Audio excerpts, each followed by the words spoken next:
C'est réalisable, le problème c'est qu'on n'a pas encore parlé du contenu, de ce que la France voulait faire, de ce qu'elle voulait proposer à ses partenaires du Maghreb notamment, et également de la manière dont tout cela va s'inscrire maintenant, puisque la France a dû mettre beaucoup d'eau dans son vin par rapport au projet initial de Nicolas Sarkozy et l'Union européenne. Donc il y a encore beaucoup plus de questions que de réponses. La seule chose que l'on sache pour le moment, c'est que la France est très attachée au moins à deux idées, c'est la question de l'environnement et les questions culturelles. Donc pour le moment, on ne sait pas grand-chose. À l'occasion de ce voyage, peut-être qu'on en saura un petit peu plus d'ici la fin de la semaine.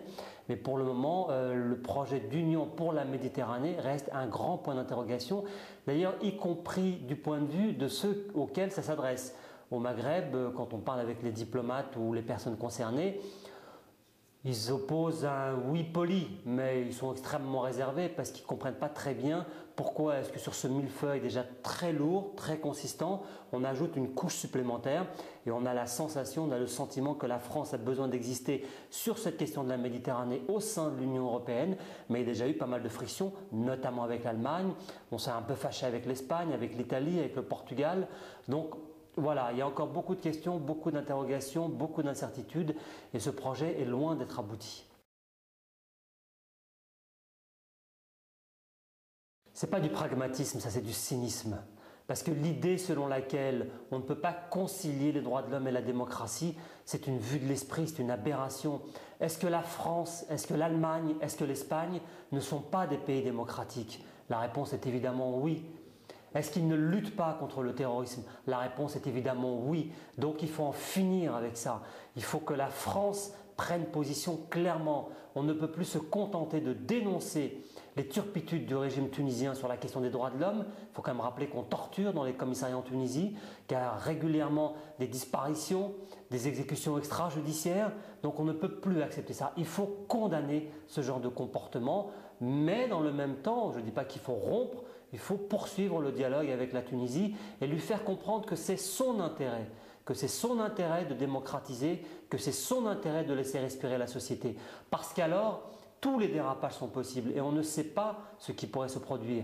Et dans le cas où le régime de Ben Ali tomberait parce que violence politique ou violence sociale, alors la France se retrouverait au premier plan des critiques les plus violentes auxquelles elle aurait à faire face. Donc je crois qu'il faut en finir définitivement et arrêter avec ce cynisme de la vieille doctrine diplomatique française selon laquelle les États n'ont pas d'amis ni d'ennemis, ils n'ont que des intérêts. Le monde a changé, on a basculé dans un autre univers culturel, social, politique et il faut s'adapter. Je pense que la diplomatie française est parfaitement capable de le faire. Est-ce que l'Allemagne, qui est un géant économique, n'entretient pas de bonnes relations avec un certain nombre de régimes qui sont loin d'être des modèles ou des exemples? Et pourtant, l'Allemagne, sur la question des principes et des valeurs, est extrêmement stricte. Donc je crois que la France doit adopter une position similaire.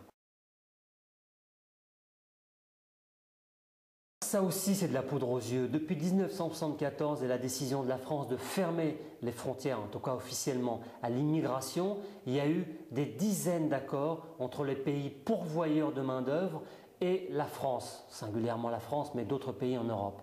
Donc, nous faire croire que cet accord signé, que ces accords récemment signés vont régler la question est une illusion et une vue de l'esprit là aussi. Je rappelle qu'il y a à peu près 160 000 ou 200 000 travailleurs tunisiens en France. C'est une des communautés immigrées les moins importantes venant du Maghreb.